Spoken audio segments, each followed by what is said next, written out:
Hello friends, आज के इस वीडियो में हम बात करेंगे एशिया महाद्वीप में पाई जाने वाली प्रमुख अंतर्राष्ट्रीय रेखाएं, नए तथा पुराने नामों के बारे में, प्रमुख द्वीपीय देशों के बारे में, प्रमुख पर्वत श्रृंखला तथा चोटियों के बारे में हम बात करेंगे। तो आइए देखते हैं सबसे पहले एशिया महाद्वीप में पाई जाने वाली प्रमुख अंतर्राष्ट्रीय रेखाएं। रेड क्लिफ रेखा। रेड क्लिफ रेखा भारत तथा पाकिस्तान के बीच में पाई जाती है। ये रेखा यहाँ पर स्थित है। रेड क्लिफ रेखा 1947 में खींची गई थी। इस रेखा को सर रेडक्लिफ की अध्यक्षता में खींची गई, इसलिए इस रेखा का नाम है रेडक्लिफ रेखा। तो हम बहुत ही क्लियरली देख सकते हैं, यहाँ पे है रेडक्लिफ रेखा। दूसरी रेखा का नाम आता है डुरंड रेखा। डुरंड रेखा पाकिस्तान तथा अफगानिस्तान के बीच में स्थित है। वर्तमान में यह रेखा यहाँ पे। जब इस रेखा का निर्धारण किया गया था तब पाकिस्तान भारत का हिस्सा था। तो उस समय यहाँ पे रेखा खींची गई, डुरंड रेखा। 1893 में इस रेखा का निर्धारण किया गया। यह रेखा भारत और अफगानिस्तान के बीच में खींची गई थी, परंतु पाकिस्तान का भारत से अलग होने के बाद अब यह रेखा पाकिस्तान और अफगानिस्तान के बीच यहाँ पर स्थित है। अगली रेखा का नाम आता है मैकमोहन रेखा। मैकमोहन रेखा भारत और चीन के बीच में खींची गई।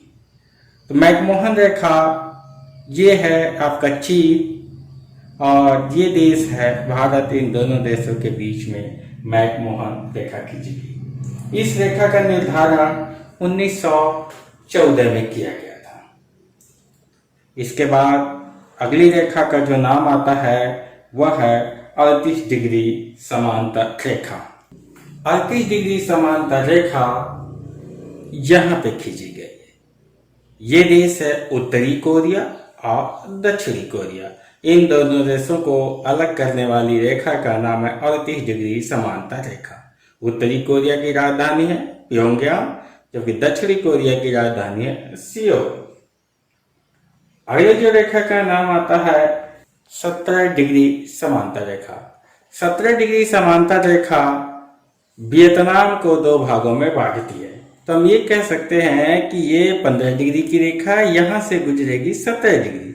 तो वियतनाम को दो भागों में बांटने का काम करती है 17 डिग्री समांतर रेखा। तो हम कह सकते हैं ये भी कि 17 डिग्री समांतर रेखा उत्तरी वियतनाम और दक्षिणी वियतनाम को अलग करती है। वियतनाम की राजधानी है हनोई।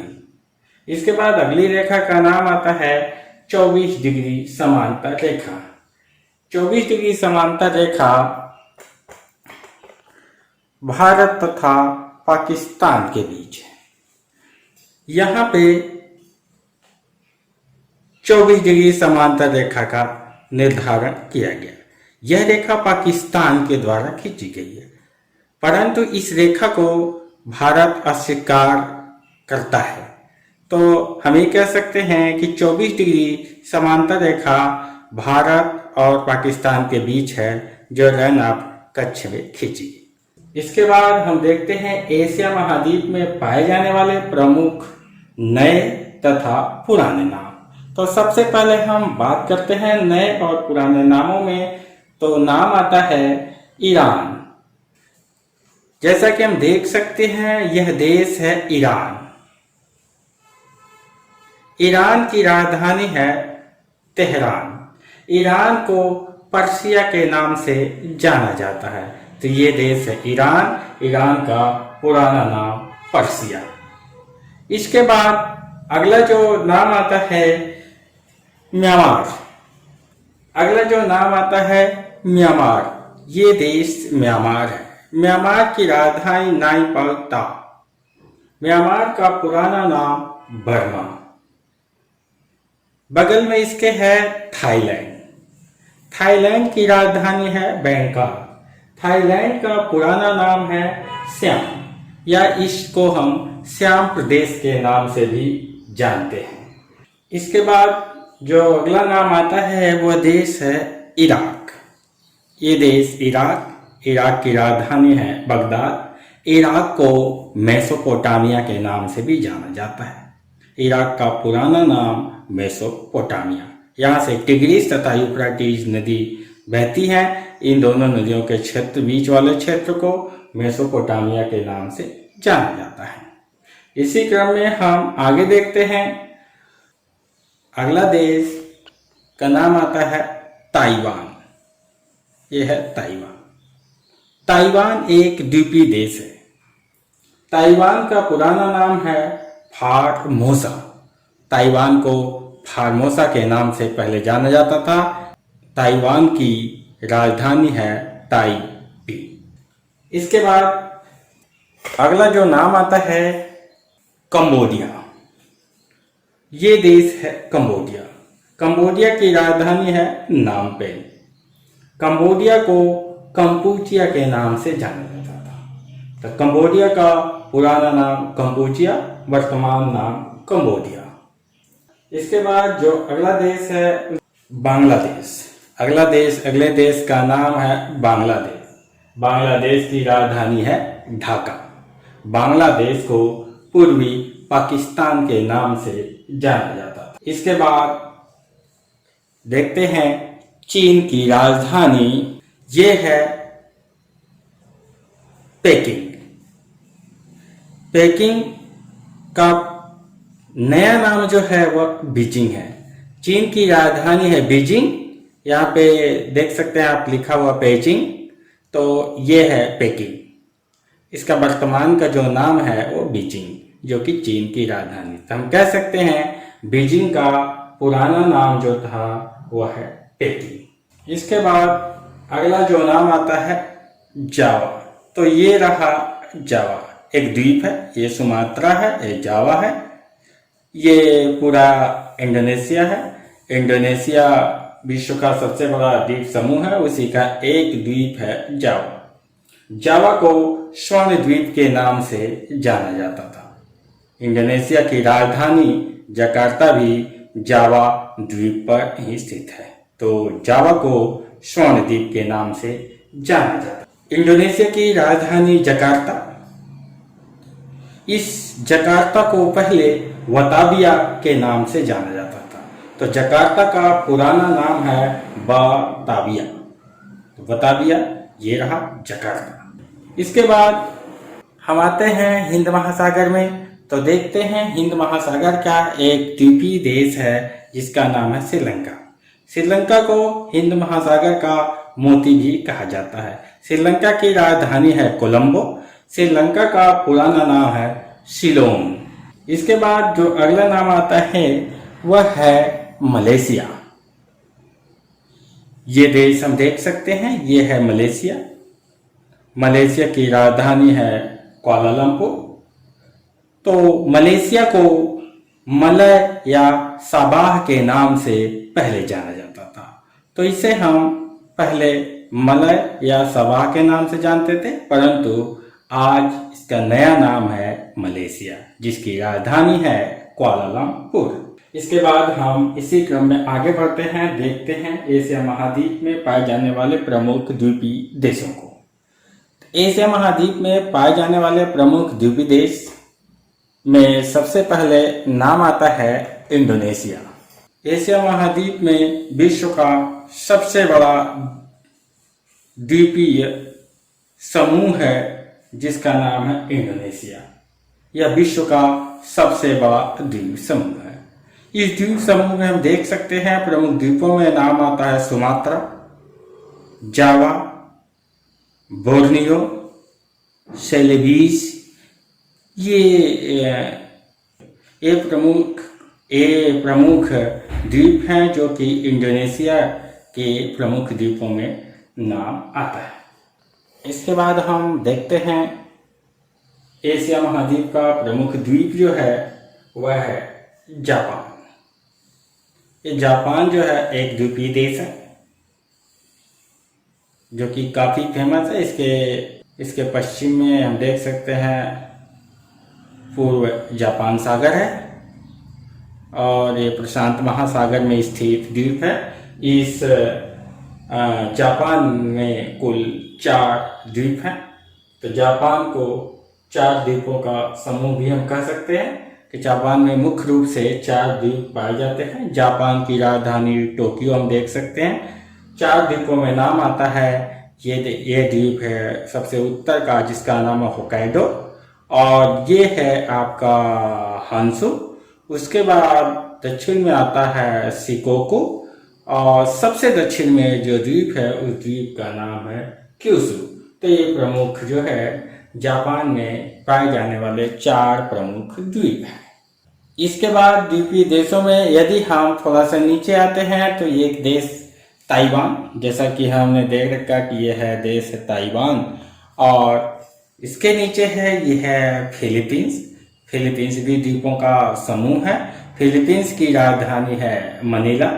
इसके पश्चिम में दक्षिण चीन सागर है और पूर्व में फिलीपींस सागर है।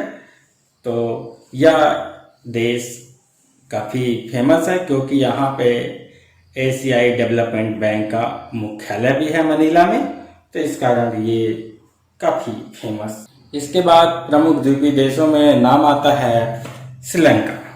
तो ये देश है श्रीलंका जो कि हिंद महासागर में स्थित है। इसे हिंद महासागर का मोती भी कहा जाता है। इस श्रीलंका को सिंघल द्वीप के भी नाम से जानते हैं। यहाँ पे बोली जाने वाली जो भाषा है वह सिंघली और तमिल है। यहाँ के लोगों को सिंघली भी कहा जाता है। एशिया महाद्वीप में पाए जाने वाली प्रमुख पर्वत श्रृंखला तथा चोटियों में सबसे पहले जो नाम आता है वो पर्वत श्रृंखला है हिमालय। हिमालय पर्वत श्रृंखला विश्व की सबसे बड़ी पर्वत श्रृंखला है। तो हिमालय का विस्तार हम देख सकते हैं। हिमालय मुख्य रूप से इस तरीके से यहाँ पे फैला हुआ है। इधर तिब्बत का पठार है, नेपाल देश है, तो यहाँ से इस तरीके से हिमालय फैला हुआ है। यह विश्व की सबसे ऊंची पर्वत श्रृंखला है और सबसे बड़ी पर्वत श्रृंखला भी है। यह सिंधु नदी यहाँ से बहती है, तो सिंधु नदी खड्ड से लेकर के अरुणाचल प्रदेश पे नामचा बर्मा तक फैली हुई। तो मतलब यहाँ से यहाँ तक हिमालय पर्वत श्रृंखला फैली हुई है। इसकी टोटल लंबाई अगर देखे जाए तो टोटल लंबाई लगभग 2400 किलोमीटर है, और इसकी ऊंचाई की बात करें तो ऊंचाई जो है 8848 मीटर है। यह यहाँ पे ऊंचाई है। यहाँ पे इस महाद्वीप की सबसे ऊंची चोटी है माउंट एवरेस्ट जो कि 8848 मीटर ऊंची है। माउंट एवरेस्ट को सागरमाथा, चोमोलुंगमा के नाम से भी जाना जाता है। हिमालय पर्वत श्रृंखला एक बलित पर्वत श्रृंखला है, फोल्डेड माउंटेन है। इसके बाद जो अगली पर्वत श्रृंखला का नाम आता है यूराल पर्वत श्रृंखला। यूराल पर्वत श्रृंखला रूस में स्थित है। यूराल पर्वत श्रृंखला यहाँ पे इस तरीके से है। तो यूराल पर्वत श्रृंखला यहाँ पे रूस में स्थित है जो कि यूरोप महाद्वीप तथा और एशिया महाद्वीप को अलग करने का काम करती है। इसके बाद जो अगली चोटी का नाम आता है वह काराकोरम। काराकोरम पर्वत श्रृंखला भी है। काराकोरम पर्वत श्रृंखला यहाँ पे स्थित है। काराकोरम जो कि इस तरीके से काराकोरम पर्वत श्रृंखला स्थित है, जो कि थोड़ा चीन में और भारत वाले क्षेत्र में यहाँ पे काराकोरम फैला हुआ है। काराकोरम की सबसे ऊंची चोटी है केटू जिसकी ऊंचाई है 8611 मीटर। इसके बाद नाम आता है कुनलुन तथा त्यानशान। कुनलुन तथा त्यानशान चोटी जो है कि कुनलुन तथा त्यानशान पर्वत श्रृंखला चीन में पाई जाती है, जो इसको हम बहुत ही क्लियरली देख सकते हैं कि यहाँ पे कुनलुन और त्यानशान पर्वत श्रृंखला यहाँ पे स्थित है। टारस पर्वत तथा अराफात चोटी ये तुर्की में स्थित है। टारस पर्वत श्रृंखला यहाँ पे स्थित है और अराफात चोटी भी यहीं पे है। तो यहीं से इन क्षेत्रों से निकलती है टिग्रिस नदी। इसके बाद लहाद से चोटी नेपाल तथा चीन यहाँ पे स्थित है। लहाद से चोटी अल्टाई पर्वत श्रृंखला एशिया महाद्वीप के मंगोलिया में पाई जाती है। यहाँ पे है अल्टाई पर्वत श्रृंखला, जिसको हम बहुत ही क्लियरली देख सकते हैं मैप के माध्यम से, अल्टाई पर्वत श्रृंखला। इसके बाद जो अगली पर्वत श्रृंखला का नाम आता है एल्ब्रूज पर्वत श्रृंखला ईरान में पाई जाती है। ये देश ईरान है, यहाँ पे एल्ब्रूज पर्वत श्रृंखला पाई जाती है। एल्ब्रूज पर्वत श्रृंखला मुख्य रूप से ईरान में देखी जाती है। अगली पर्वत श्रृंखला का नाम है वर्मीज अराकान योमा, म्यांमार में ही है, बॉर्डर पे के आसपास क्षेत्रों में फैली है सीमा पर। तो यहाँ पे है अराकान योमा पर्वत श्रृंखला। इसके बाद हम देखते हैं भारत में प्रमुख पाए जाने वाली पर्वत चोटियों के बारे में। तो भारत प्रमुख चोटियों तथा पर्वत श्रृंखलाओं, तो भारत में प्रमुख पर्वत श्रृंखला जो पाई जाती है अरावली पर्वत श्रृंखला, जो यहाँ पे है। इसकी प्रमुख चोटी है गुरु शिखर। यहाँ पे है अरावली पर्वत श्रृंखला जो राजस्थान में है। और यहाँ पे हम देख सकते हैं कि यहाँ पे सतपुड़ा पर्वत श्रृंखला है और इधर जाएंगे तो यहाँ पे है विंध्याचल पर्वत श्रृंखला। तो ये कुछ एशिया महाद्वीप में प्रमुख पर्वत चोटियां तथा पर्वत श्रृंखलाएं रही। ये रहे एशिया महाद्वीप के से रिलेटेड प्रमुख फैक्ट्स, जो कि अंतर्राष्ट्रीय रेखाएं, नए तथा पुराने नाम, कुछ द्वीपीय देश तथा पर्वत श्रृंखला एवं चोटियां थी। तो इसी तरीके से हम आते रहेंगे कुछ नए महत्वपूर्ण तथ्यों के साथ। अगले वीडियो को देखने के लिए सब्सक्राइब करें हमारे channel Shri Ganesh coaching centre. धन्यवाद।